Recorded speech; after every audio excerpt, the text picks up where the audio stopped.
Good afternoon students. Class 11th के सभी बच्चे अपनी सामान्य हिंदी की बुक निकालिए।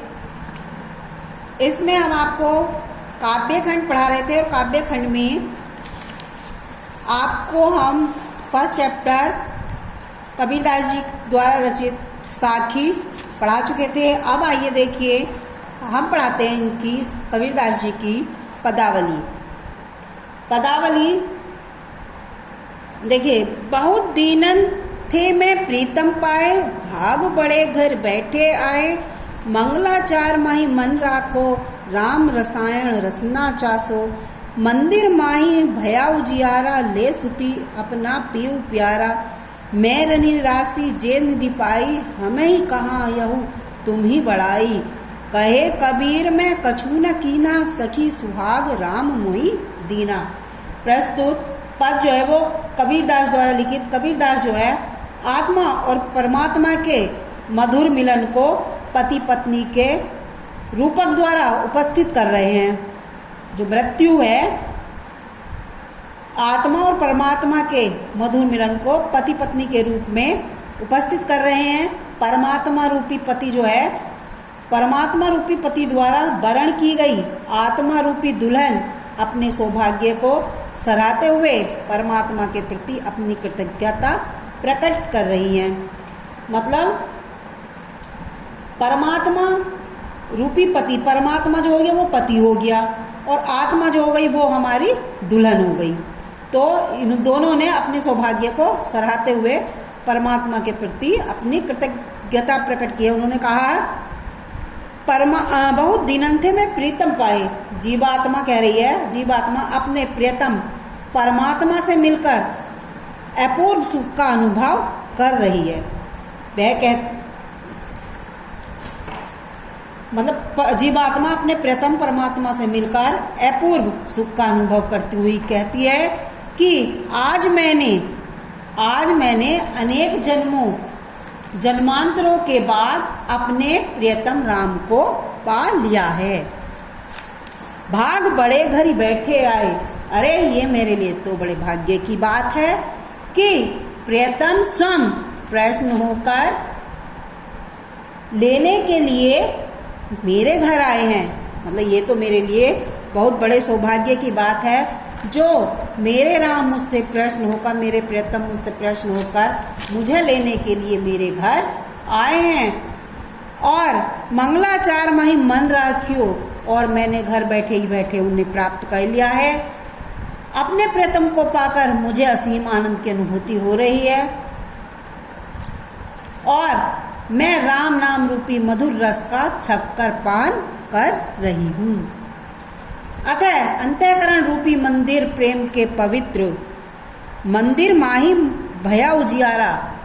अतः मेरा अंतःकरण जो है वो मंदिर रूपी प्रेम के पवित्र प्रकाश से प्रकाशित हो उठा है और मैं अपने प्राणनाथ के साथ रहकर बहुत सुख का आनंद प्राप्त कर रही हूँ। मैं रनिनासी जे निधि पाई, हमें कहा यहू तुम ही बड़ाई। यानी कि मैं तो विभिन्न योनियों में अपने द्वारा किए गए कर्मों के भार से दबी थी और कर्म फल के रूप में जन्म मरण के जाल में बुरी तरह फंसी हुई थी, किंतु प्राणनाथ की कृपा से मुझे राम नाम रूपी है अनमोल संपत्ति अचानक ही प्राप्त हो गई। इससे मेरा अपना कोई पुरुषार्थ नहीं है, इसमें मेरा कोई अपना पुरुषार्थ नहीं है। यह तो मात्र मेरे प्रियतम राम की कृपा है जिससे मुझे यह अलौकिक गौरव प्राप्त हो गया है। जीवात्मा आगे कहती है कि हे सखी, स्वामी के इस मिलन सुख के लिए मैंने कुछ नहीं किया है। यह सुहाग सुख तो स्वयं राम ने प्रश्न होकर मुझे दिया है। संतो भाई आई ज्ञान की आंधी रे, भ्रम की टाटी सबे उड़ाड़ी, माया रहे न बांधी रे, दूचिते की दोई थुनी गिरानी मोह बलिंडा टूटा, तृष्णा छानी परी घर ऊपरी कुमदी का भांडा फूटा। जोग जुगती करी संतो बांधी, निर्चु चुभे न पाणी, कूड़ कपट काया का निकस्या हरि की गति सब जानी। आंधी पीछे जो जल बूठा, प्रेम हरि जन भीना, कहे कबीर भान के प्रगटे उदित भया तब पीना।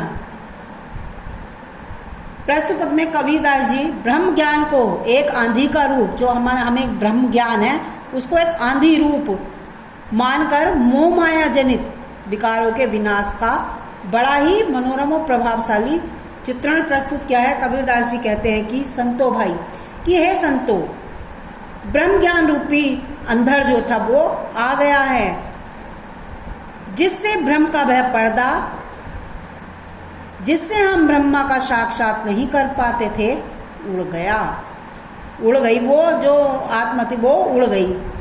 जीवात्मा अब अधिक देर तक माया के बंधनों में बंधी नहीं रह सकी।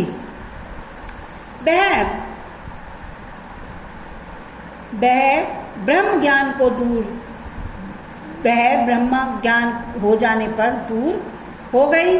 माया और ब्रह्मा की द्विधा रूपी खंबे गिर गए तथा ब्रह्मा के प्रति जो शंका उत्पन्न थी वह दूर हो गई। तृष्णा छानी परी घर ऊपरी कुब्धि का भांडा फूटा, और ये जो मोहरूपी सहतीर जिस पर ममता की छावन टिकी थी, अब वह टूट गई। हे संतो, जिस मोह ममता और लोभ रूपी छप्पर को नाना प्रकार के उपायों से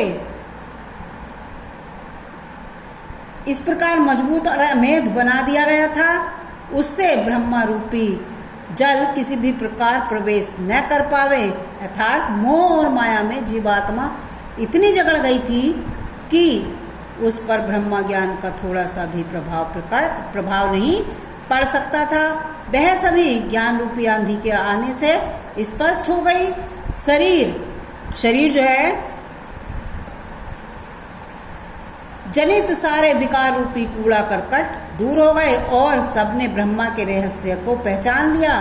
ज्ञान की आंधी आने के पश्चात ब्रह्मानंद रूपी जो जल की वृष्टि हुई, उसमें ईश्वर रूपी भक्तगण जो है वो भीग गए। जब ब्रह्म ज्ञान का थोड़ा सा प्रभाव पड़ा तो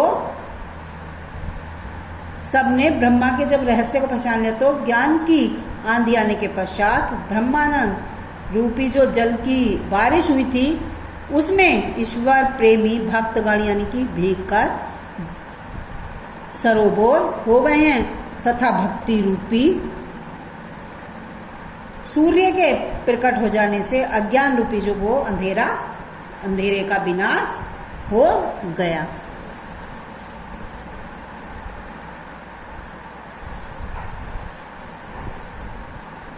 अभी देखिए,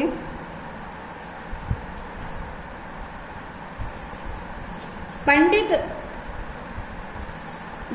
ये देखिए, हमने मरे संसारा, हमको मिलिया जीवन हारा, अब न मरो मैंने मन माना, तेई मुँहे जिनि राम ने जाना, साकत मरे संत जन जीवे, भरी भरी राम से रसायन पावे, हरि करे तो हमहु मरे, हरि न मरे हम काहे को मरे, कहे कबीर मन ही मिलावा, अमर भय सुख की सागर पावा। इस पद में कबीर आत्मा की अमर तत्व का वर्णन करते हुए कहते हैं, कबीरदास जी कहते हैं कि हम नहीं मरेंगे, हम न मरे कि हम नहीं मरेंगे, सारा संसार मरेगा, क्योंकि हमें तो जीवन देने वाला मिल गया, यानी हमें तो गुरु मिल गया है। कवि कहने का मतलब यह है, कवि के कहने का मतलब कि मृत्यु का डर उन्हीं अज्ञानी को होता है जिन्हें आत्मज्ञान नहीं होता। वास्तव में आत्मा जो है वो अमर और अजर है, उसके जन्म मरण का प्रश्न ही नहीं उठता। इसीलिए कवि कहता है कि अब मैं न मरूंगा, न मन से मरने का भय मानूंगा, वे लोग मरते हैं जिन्हें राम का ज्ञान नहीं होता, अज्ञान को ही मृत्यु का भय होता है। शाक्त लोग मरते हैं, संत लोग तो जीवित ही रहते हैं। शाक्त मरते हैं और संत जो वो जीवित रहते हैं। संत जन तो राम के प्रेम रूपी अमृत का पान करते हैं। वास्तव में आत्मा परमात्मा का अंश है। यदि परमात्मा मरे तो आत्मा मरे। जब परमात्मा नहीं मरता तो हम कैसे मर सकते हैं? कबीरदास जी कहते हैं कि हमारी आत्मा का परमात्मा से मिलन हो गया है, इसीलिए हम अमर हो गए हैं। हमने सुख का सागर पा लिया है। आज के लिए इतना ही। धन्यवाद बच्चों।